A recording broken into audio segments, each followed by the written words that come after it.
Everybody good? Yep. All right, good morning. I really appreciate you guys making the time to come down here today. It's a very important case, and I'll start off. My first name is Anthony, and I'll spell it A-N-T-H-O-N-Y. Last name is Hippolito, H-I-P-O-L-I-T-O. I'm a deputy with the Hays County Sheriff's Office, Public Information Office, and with me today is Sergeant Mark Opiela. It's M-A-R-K, and if I spell it wrong, correct me, O-P-I-E-L-A. He is the sergeant over the CID, the detectives, and he is has knowledge of the case. He's been working it since July the 3rd, or July the 2nd, I apologize.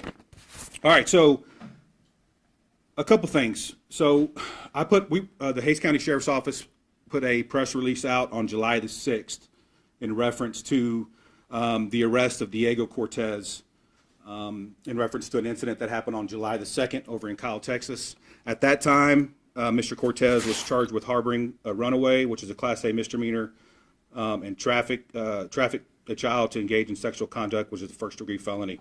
Those were the charges at that time. We have updates to the case, and I'll get to those updates in a minute, but I kind of want to rehash the press release that we put out on July 6th. So you guys, most of you guys covered it, but I kind of want to rehash it for the public that's watching via Facebook Live. That way they have firsthand knowledge of what that call entailed. So on the early morning hours of July the 2nd, the Hays County Sheriff's Office deputies responded to a residence over in Kyle, Texas. That call came in at about 3:30 in the morning. Family members called in reference to a 10-year-old female who had run away and or was missing. Our patrol deputies responded and were able to make contact with the mom, and were able to determine via cell phone pings that the child was located at a residence or in San Antonio, not a particular residence, but was located in San Antonio. At that time, mom had made numerous attempts to call the child to try to get her to answer the phone. Several attempts were made. Phone was never answered. At one point, mom continued to call, and she finally answered. At that time, she had told mom that she was on the way back home, right? So our patrol deputies left the residence and basically set up a perimeter around the neighborhood, and just to wait. We had no description of what car she was in. We didn't know who she was coming home with, but the chances of her being with someone that she wasn't supposed to be with were pretty high. So our deputies did a really good job and were patient, surrounded the neighborhood. Mom received a call and said, "Hey, I'm back in the neighborhood." Before the mom received that call, the patrol deputies observed a white Volkswagen SUV drive into the neighborhood.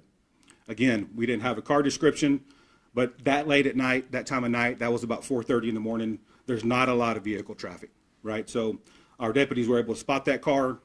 Mom received the call that from the daughter saying she was back in the area of her neighborhood.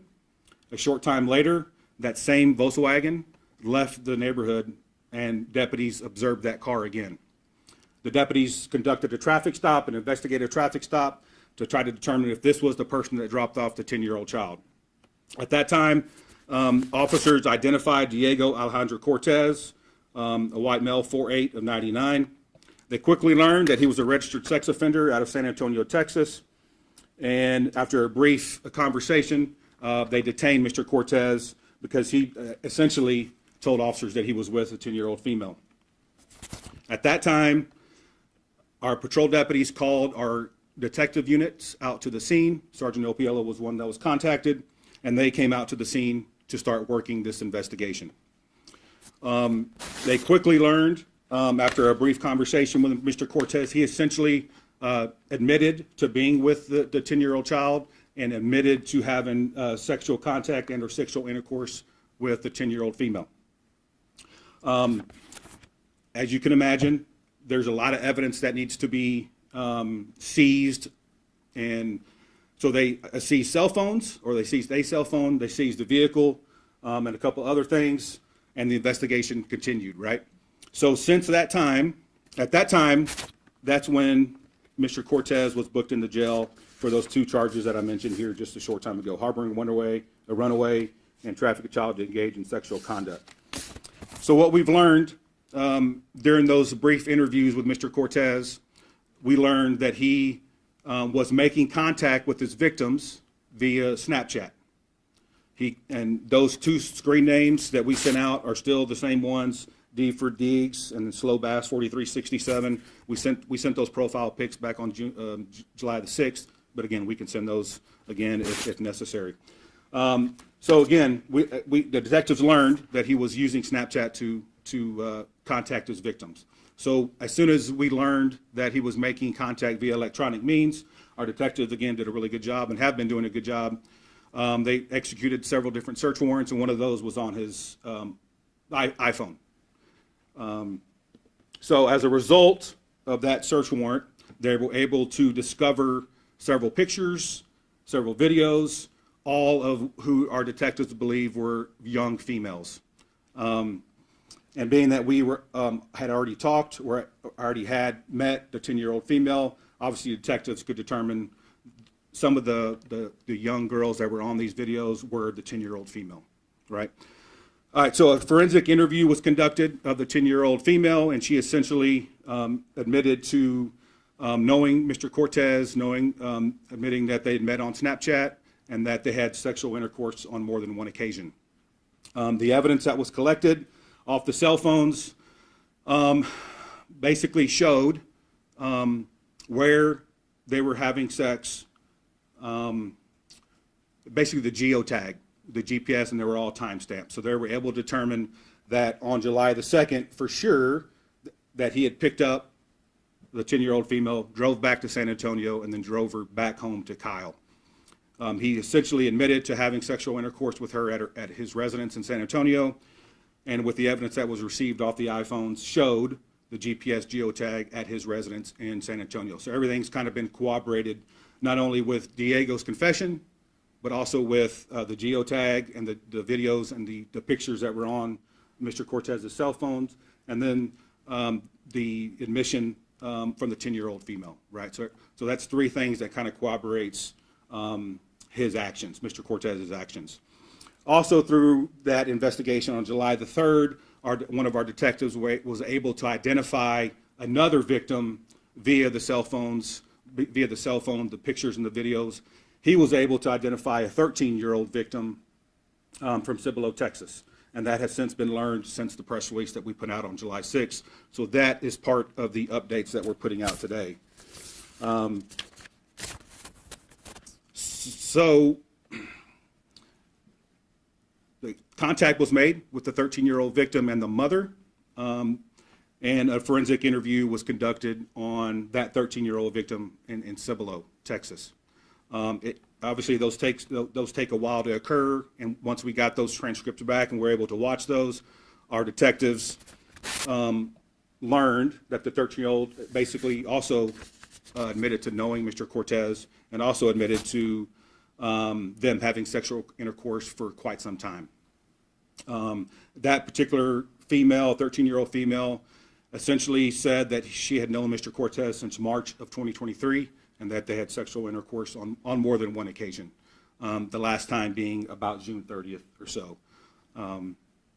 So, again, Mr. Cortez was again interviewed after we received information from the 13-year-old female. He was re-interviewed by our detectives, and again, he essentially admitted to everything that the 13-year-old victim said during her forensic interview. Again, the evidence that we received off of Mr. Cortez's iPhone also corroborates from the pictures and the videos of this 13-year-old female of them having sexual intercourse. Again, the geotag, the GPS correlates with the locations that the 13-year-old victim said they were at, and then the timestamp as well. So again, now we have another victim, a 13-year-old victim from essentially the Cibolo, Texas area.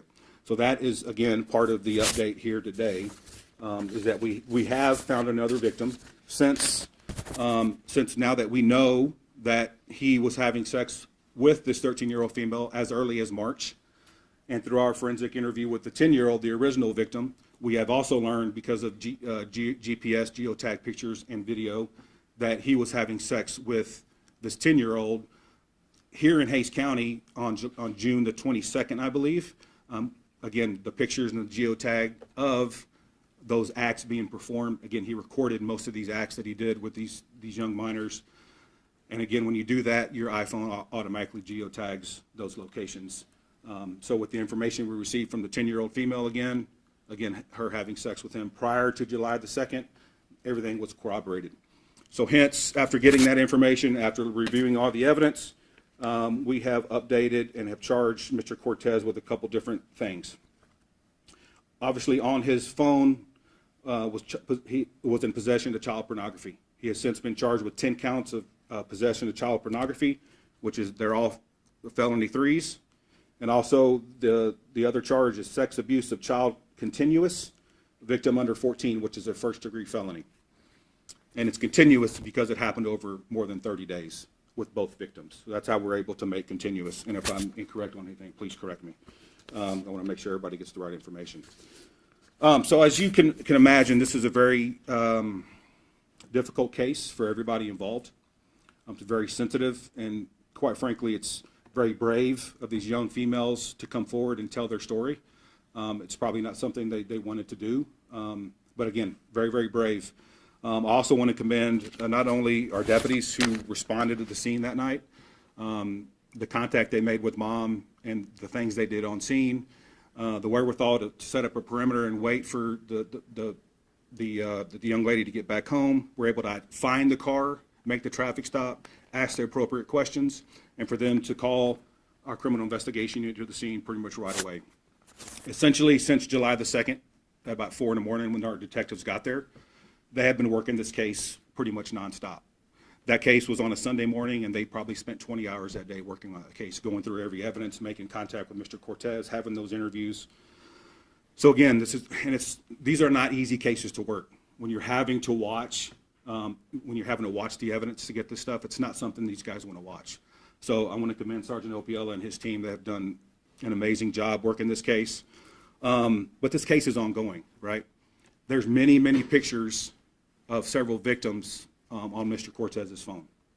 At this time, we're not able to identify a lot of these potential young minors. They all look very, very young. So this is another reason we're having this update, we're putting this back out here. We have Mr. Cortez's picture up here on the screen. We know there's more victims. I know it's very hard for these young females to come forward. We encourage, we're here to help. We want to get you justice. What Mr. Cortez is doing is sick, it's evil, and he needs to spend the rest of his life in prison. So that's another big reason why we're doing this. We know there's more victims. Please reach out to your parents. Please reach out to counselors, your teachers, whoever you need to get the help. I promise you the Hays County Sheriff's Office will not leave you by yourself. We will take care of you. We have victim services available with the Sheriff's Office as well. Also in the back, I want to commend our crime scene folks. They're on call all the time as well, and they have to come to these scenes. They have to process the evidence. So without them, this case would not be possible as well. So I'm going to thank our crime scene personnel back in the back as well. They have played a huge part in making this case where it's at today. So again, this is an ongoing case. We're not sure when it's going to end, right? Because we want to find every victim that's out there and make sure Cortez is held in prison as long as possible, because what he's doing is simply not right. With that, if I forgot anything, please help me out. But with that, I'll open up to questions. How many images do you guys submit? Hundreds? Dozens? I don't know if you're able to say. Sure. So because we don't know the identity of some of the individuals that are on these pictures, and some of them closely resemble individuals who may or may not be right at the 17, 18-year-old mark, I'm not able to say which ones are actually illegal images. What I can say, and our hope is that if we can identify additional victims who are out there and we can essentially put their age or their face to that picture, then we can potentially identify additional victims. But at this point, because there's so many images, I'd say that the counts that are filed is considerably low when you account for the number of total pictures that are on the device. At this point, is it believed he he was forcing these minors in some way or form to perform the sexual acts? Yeah, Or so- are they telling you? Yeah, so and that's a great question because I should have brought it up. So again, when I mentioned that he was meeting these victims on Snapchat, he was portraying himself as a young teen as well, right? So he would alter, he would use filters and alter his image. But at that point, he would just make contact using the Snap Map feature on Snapchat and would be able to find these young females.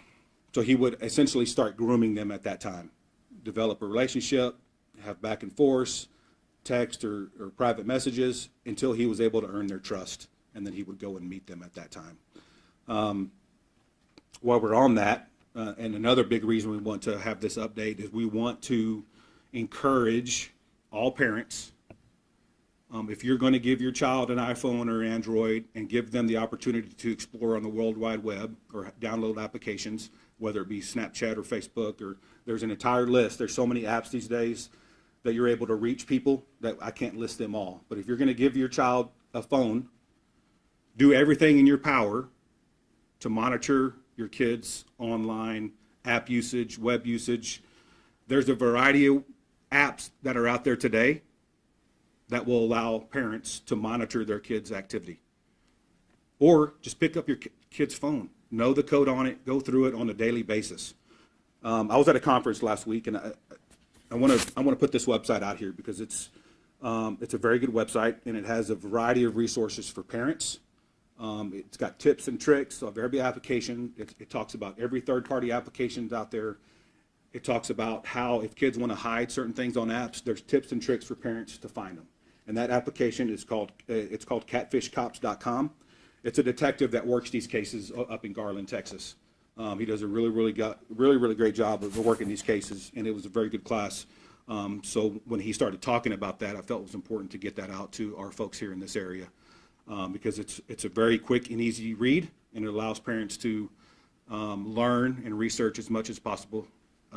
Because if you're going to give your kid a phone, please do everything you can to make sure your child is not a victim. Yes, sir.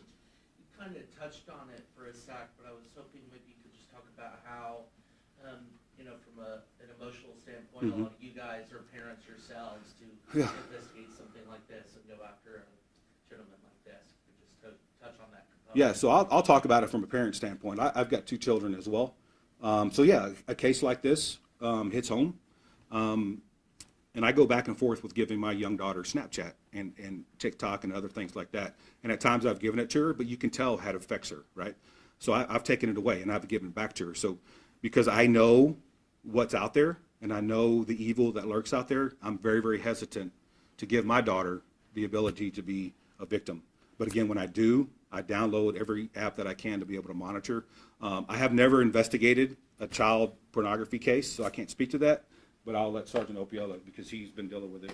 He's been a sergeant for a while. Yeah, so just like Deputy Polito said, it's important that we monitor children's phones, that we have the apps and whatnot to be able to see the things that they've been doing.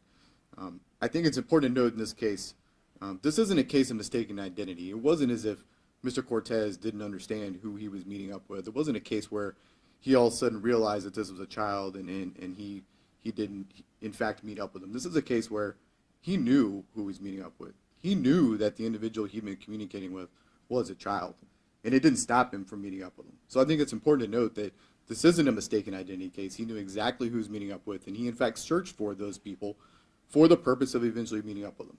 And this was some sort of thrill that was important enough to him to follow through with. But then could you touch on how just difficult these cases are, these kind of cases are? Sure. In my career, I've worked a number of child sex cases, and this one is no different. This is unfortunate for everybody that's involved. This is a very traumatic event for the children. This is a traumatic event for the Cortez family, who's now having to understand and wrap their head around the fact that he was out committing these types of crimes. So this is not an easy case on for anybody that's involved. As a parent myself, I'm just like Deputy Ippolito. My child has a cell phone. I imagine that most kids shortly after they're born are issued a cell phone. But it's important that we as parents have an obligation to monitor those devices. We have a responsibility to ensure the safety of our children. And when we fail to do that, unfortunately, evil is out there, and we're seeing evil in this case. And evil will find our kids if we don't do our job. Anything else you guys can say about his modus operandi, especially once he met with the minors? Because sadly, it seems, like you guys mentioned, the sexual encounters were more than once. So even after the minor knew, hey, this is not a little kid, was he, extorting them in some way? Or what is the investigation revealing about that? Because they kept meeting with him. Were they afraid of him? So some of those details I can't release. What I can tell you is he would go pick them up. Obviously, along the way, it would be discovered that he wasn't, in fact, who he portrayed himself to be initially.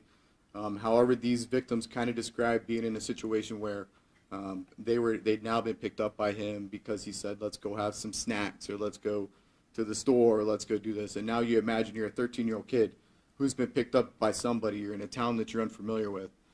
What are you going to do? So again, I'm not going to get into the specifics of exactly how everything played out in the vehicle or at the residence or whatever, but I can say it was a situation where, unfortunately, these victims found themselves in situations that they had never been in. They didn't know their way out, and unfortunately from there, he took advantage of opportunities, and that's what this case is all about. This was taking advantage of an opportunity that presented itself.